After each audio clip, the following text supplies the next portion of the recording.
Ukifuatilia vizuri katika mitandao ya kijamii utaona namna ambavyo watu wamekuwa wakitoa mitazamo yao juu ya kocha mpya wa Young Africans Pedro Gonçalves na mbinu zake ambazo yuko nazo, kwa maana ya Yanga namna ambavyo inaonekana kucheza kwa wakati huu. Unajua tayari watu wengi katika soka letu hili la Tanzania wanaifahamu standard ya Yanga kwenye miaka hii minne iliyopita hapa.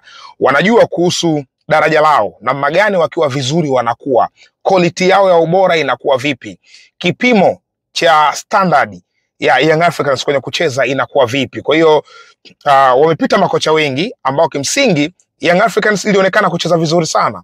Miongoni mwa hao makocha alipita Nasreddine Mohamed Nabi, ambaye kimsingi alifanya kama Yanga kama ndo aliitengeneza hii Yanga kuwa hatari. Unajua Yanga wakati ule inatoka kwenye mikono ya Papa Mwinyi Zahira, hapo katikati ilikuwa kama imepita kwenye kipindi kigumu hivi, lakini baada ya kuingia kwa Mohamed Nabi, na kitu kizuri kwamba ameingia amekuta tayari GSM yuko pale, wakaweka fedha, wakasajili wachezaji, asilimia kubwa ilikuwa ni wachezaji kutoka Jamhuri ya Kidemokrasia ya Kongo, wakawaingiza kwenye kikosi cha Young Africans, na tukaiona Young Africans hatari ambayo baadaye ikaja kufika mpaka hatua ya fainali ya kombe la shirikisho Afrika. Lakini katika ligi ya ndani walibeba kombe la ligi kuu na mataji mengine. Lakini kwa baada ya kuondoka kwa Nasreddine Nabi Mohamed, akaja kocha mwingine Angel Miguel Gamondi, ambaye na yeye alitembelea script ile ile. Young Africans tuliona ikiwa ya hatari, napiga pasi nyingi, wanafika katika lango la wapinzani, wanashinda kwa swaga, na wakafanikiwa kucheza mpaka hatua ya robo finali ya ligi ya mabingwa Afrika, wakatolewa na Mamelodi Sundowns. Lakini Yanga ilionekana kuwa stable na ni hodari, inacheza vizuri, na ubingwa ndani waliendelea kumaintain pia. Baadaye akaja kocha mwingine Sead Ramovic, licha kwamba alikaa kwa kipindi kifupi, lakini ni kocha ambaye alifanya Young Africans kuwa hatari pia, kwa maana ya kuendeleza yale makali ambayo aliyapokea kutoka kwa kocha aliyepita. Bado tulishuhudia Young Africans ikiwa hatari, na walikuja hadi na kauli mbiu yao ya kusema gusa, achia, twende kwao. Ile ilikuwa ni kwa namna gani ambavyo wanacheza kandanda safi. Lakini kwa kuwa Sead Ramovic hakudumu sana kwenye kikosi hicho, akaja kocha mwingine Miloud Hamdi. Bado Young Africans ilionekana kuwa ni nzuri, inacheza vizuri, inashinda kwa swaga, wakawa na namba kubwa ya clean sheets, wakafanikiwa kubeba ubingwa wa ligi, licha kwamba kimataifa walitolewa chini ya Sead Ramovic, alishindwa kuwafunga MC Alger. Lakini Miloud Hamdi alifanikiwa kumaintain kubeba ubingwa wa ndani. Baada ya hapo akaondoka, akaja Romain Folz. Sasa hapa kwa Romain Folz ndo vitu vilianza kuonekana kwenda tofauti, kwa maana ya Romain Folz alivyoingia ndani ya kikosi hicho haikuonekana anacheza vizuri, na kwa aina yao ya mpira ambao Young Africans wenyewe wameuzoea. Lakini timu ilikuwa inaonekana na struggle uwanjani, wanapata matokeo ya ushindi, lakini kwenye namna ambayo wenyewe hawana furaha mashabiki wa Young Africans. Lakini kitu ambacho kiliwaumiza zaidi ni ile kwenda kufungwa na Silver Strikers ile mechi ya Malawi. Kwa hiyo baada ya pale wakaachana naye rasmi, kwa maana ya kumfukuza kazi. Baada ya kufukuzwa kazi, amekuja kocha mwingine kwa sasa ambaye ndio Pedro Gonçalves. Sasa Pedro Gonçalves ndio target hasa ya session hii, ndio kocha ambaye tunakwenda kumwangalia, na hapa na kwenda kukuambia upande wa pili wa Pedro Gonçalves ambao pengine watu wengi hawaujui. Kimsingi mimi binafsi ni miongoni mwa watu ambao niliweka wazi juu ya appreciation ambayo niko nayo kwa huyu kocha ambaye binafsi nilisema hapa, sikusema direct kwamba uwezo wake siuamini, lakini niliongea kwa kodi ambazo nilisema huyu kocha comment za alikotoka hazikuwa nzuri. Of course ni kocha ambaye katimuliwa timu nyingi sana ambazo alikuwa anaenda kufanya kazi, kwa kipindi kifupi sana alikuwa akimtimua, lakini comments kutoka Afrika Kusini hazikuonekana kuwa positive. Ile ilikuwa najaribu kukufungulia wewe uone mwenyewe. Mimi siwezi kusema huyu kocha ni mbaya, yes, siwezi kusema hicho kitu, lakini na kuwekea mazingira ya wewe mwenyewe na utashi wako kuweza kufunua kwamba huyu kocha kuna changamoto. Sasa kwa Pedro Gonçalves imekuwa tofauti. Huyu tangu siku ya kwanza kabla hajafika kwenye kikosi cha Yanga, na hata kipindi kile ambacho alikuwa anahusishwa na Simba, niliwahi kusema kwamba Pedro Gonçalves ni bonge moja la kocha, ni kocha mzuri, nimekuwa nikisema hivyo. Hata alivyokuja kuhitajika na Young Africans mpaka anatambulishwa, niliendelea kusimika maneno pale pale kwamba Pedro Gonçalves ni kocha mzuri. Sasa hapa naendeleza tena kusisitiza kwamba Pedro Gonçalves, kwa mtazamo wangu, kwa namna ambavyo namjua, ni kocha mzuri Pedro Gonçalves. Na nitasema kwa nini nasema ni kocha mzuri na kitu gani ambacho tunakiona kwa sasa. Watu wamekuwa wakitoa comment kwamba waione Yanga ikicheza kama vile ambavyo wamezoea kuiona ikicheza huko nyuma. Miongoni mwa watu ambao alijaribu kutoa komenti yake juu ya kile ambacho anakiona alikuwa ni mwandishi kutoka Clouds. Yes, rafiki yangu huyu Farhan Kiamu alijaribu kutoa mtazamo wake, lakini baadhi ya watu wanaonekana kumchallenge kwa kile ambacho alikuwa amekiona. Lakini watu wengine mbalimbali, watu wengi hata kwenye comment section unaona watu kama bado wanashinda, lakini bado wanaonekana hawajafurahishwa sana na kile ambacho wanakiona. Sasa nikwambie kitu kimoja. Pedro Gonçalves muda wake ni mfupi sana. Yaani ni muda ambao hautoshi moja kwa moja kusema ameshindwa au sio kocha mzuri. Kutumia hiyo lugha ni mapema sana. Kitu ambacho nakifahamu kutoka kwa Pedro Gonçalves, kwa wale ambao nikisema ambao wanafuatilia ligi ya Angola kwa miaka ile, inawezekana ikawa tusiwapate wengi, lakini Gonçalves Pedro, timu ya kwanza anaingia ndani ya Afrika ilikuwa ni Primeiro de Agosto. Primeiro de Agosto kaingia mwaka 2015. Ameingia pale msimu wake wa kwanza, aliingia kwenye duru la pili la ligi. Ameingia alifanikiwa kushinda mechi takriban 10, akatoa sare mechi 3 mpaka 4. Hakupoteza mchezo katika duru lake la kwanza aliloingia, na alipeleka timu nafasi ya pili nyuma ya Creativo de Libolo ambao walikuwa mabingwa kwa season ile. Season iliyofuata akabeba ubingwa wa Angola. Season iliyofuata akabeba ubingwa wa Angola. Season iliyofuata alikuwa anakaribia kubeba ubingwa wa Angola, lakini akapata nafasi ya kwenda kufundisha kikosi cha timu ya taifa ya Angola chini ya umri wa miaka 17. Kwa hiyo baada ya kwenda kule, kazi yake na Primeiro de Agosto baadaye ikawa imefutika, ameingia kwenye timu za taifa za Angola. Lakini ilikuwa anakuwa bingwa mara 3 mfululizo wa ligi kuu ya Angola. Mind you, wakati huo Primeiro de Agosto mara ya mwisho kubeba ubingwa wa ligi kuu ya Angola ilikuwa ni mwaka 2006. Lakini akaja kubeba mwaka 2016.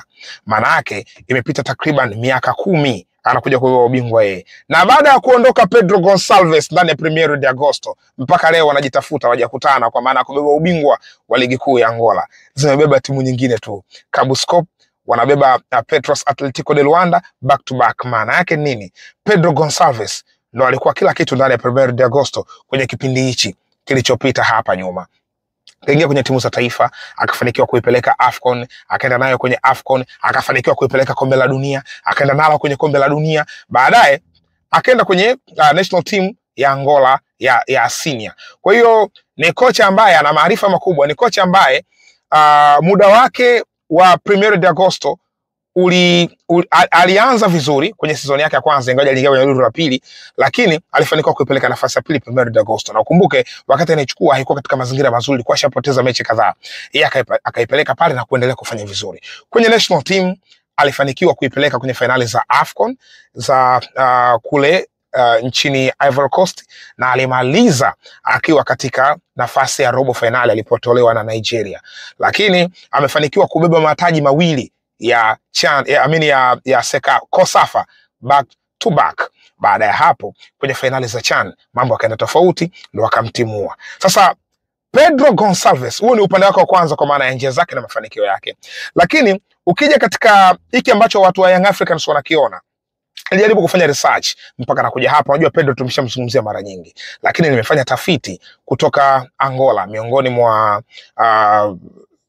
taifa ambalo lina washikaji kutoka kule. Ivan Kupu, miongoni mwa waandishi wakubwa kutoka Angola. Nilijaribu kuulizia kuhusu Pedro na Primeiro de Agosto yake na mafanikio yake pale. Pedro Gonçalves sio kocha ambaye anachezesha kandanda la kuvutia sana, yani timu ivutie sana uwanjani kwa maana ya kucheza. Lakini hiyo ni kwa mujibu wa Ivan Kupu kutoka Angola. Lakini ni kocha wa result oriented, timu inapata matokeo.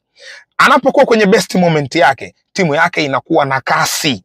Yani hiyo ndo best moment yake, timu yake inakimbia uwanjani. Sasa ndani ya Young Africans ni kipindi kifupi sana yupo, amekutana na Mtibwa, baadaye akaenda kucheza na KMC. ndani ya kipindi hicho kifupi mechi zake kashinda, lakini ndio hivyo, tunakuja kwamba watu hawajaona ile kandanda safi ambayo anakuwa nayo. Lakini kwa sababu Young Africans ni timu ya kasi na yeye ni muumini wa kasi, huenda tukaja kuona kadri muda unavyozidi kwenda Young Africans ikabadilika na ikaja kucheza hiyo kandanda ya kasi sana na kuweza kufanya vizuri.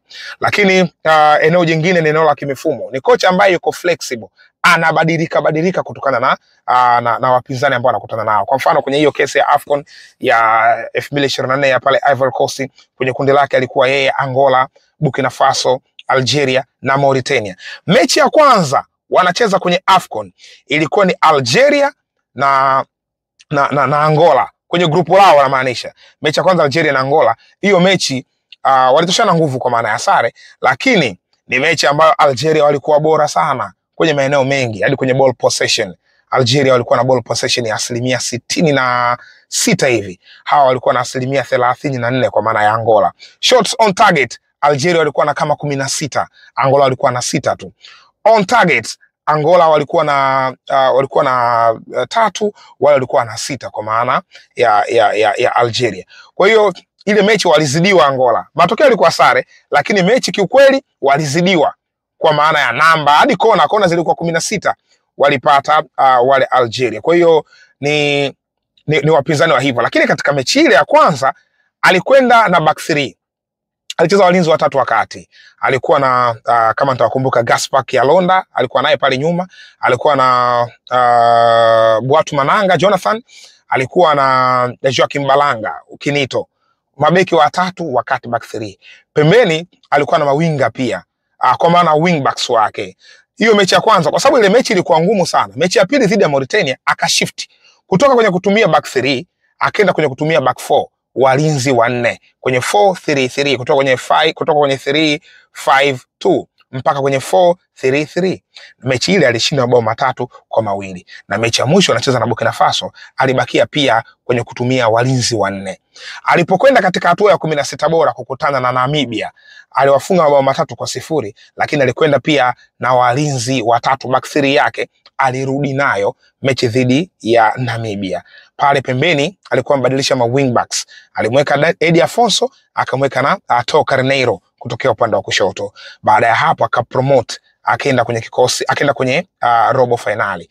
Kwenyewe akakutana na Nigeria wakamtoa. Lakini unaona ni kocha ambaye anabadilika, yuko flexible. Anacheza kwenye 4-3-3, anacheza kwenye 4-4-2, anacheza kwenye 3-5-2. Kwa hiyo ni kocha ambaye yuko hivyo. Hata mechi ya wale ambao waliangalia chani hapa, alikuwa akicheza na walinzi watatu wakati. Eddie Afonso, Kinito Balanga pamoja na Vidinho, yes, Victor Nanke. So huyo ndo Pedro Gonçalves. Sasa hapa ndani ya Yanga, hii yote iliyokuwa nasema hapa, maana yake nini? Kwamba ndani ya Young Africans ni bado hawajamuona Pedro Gonçalves. Yanga bado haijamuona Pedro Gonçalves. Yani Pedro Gonçalves akiwa ndani ya Young Africans kacheza na 4-4-2 katika mechi zake zote mbili, lakini ni kocha ambaye anabadilika, yuko flexible, anabadilika na mifumo. Huu 4-4-2 ambao anacheza hapa, ana uwezo wa kucheza 4-3-3, ana uwezo wa kucheza na back 3 kwa maana ya 3-5-2. Kwa hiyo naamini kwa sababu muda ni mfupi ambao ameingia ndani ya kikosi, na hivi timu zinaenda kwenye timu za taifa, wanaelekea katika michuano ya kimataifa, anapata muda sasa wa kuandaa kikosi chake kuelekea mechi dhidi ya AS FAR Rabat. Mechi ambayo anafahamu itakuwa na ugumu kwa sababu anakutana na Mreno mwenzake, yes, Alexander Santos. Kwa hiyo itakuwa ni mechi ngumu. Makocha ambao wanafahamiana kimbinu vizuri sana wanaenda kukutana katika hiyo mechi. Kuna mechi nyingine dhidi ya JS Kabylie ya kule Algeria kabla ya kwenda mapumziko ya AFCON. So naamini kwenye mechi dhidi ya AS FAR Rabat ndio tutaanza kuona Pedro Gonçalves anakuja vipi, na huenda tukaishuhudia Young Africans tofauti kabisa. Na mechi itakayofuata pia dhidi ya JS Kabylie huenda tukaishuhudia Young Africans tofauti kabisa. Na kurudi baada ya AFCON huenda tukaja kuishuhudia Young Africans tofauti kabisa. Kwa hivyo ni swala la muda tu kuona ambacho Pedro Gonçalves yuko nacho. Mimi nilisema kwamba Pedro Gonçalves nina imani naye, ni kocha ambaye namuamini kutokana na ubora wake ambao yuko nao. So binafsi sina wasiwasi kuhusu daraja lake la ubora, lakini kadri muda unavyozidi kwenda mambo tutayaona kwa undani zaidi juu ya Pedro Gonsalves. Yes, ni kukumbushe kwamba hapa nilipo, yes, ukiangalia hapa nyuma yangu kuna bidhaa za kutosha. Hizi ni spare na hapa ni ABY Genuine Spare Parts au King Masai Company Limited. Hili ni duka kubwa na bora kabisa la uzaji wa spare za pikipiki, za bajaji, lakini kubwa zaidi ni spare za guta. Wewe kama una guta lako yale matairi matatu yale unahitaji spare, basi wala usihangaike. Unaweza kuzurura maeneo mengi ukapata tabu, lakini ukifika hapa ndio eneo ambalo lina uhakika wa kupata spare zote za guta. Zinapatikana hapa, na utofauti wa hapa na maeneo mengine ni kwenye bei. Bei za hapa ni rafiki kabisa. Nimekuwekea namba za simu hapo. Yes, utaangalia alafu utapiga simu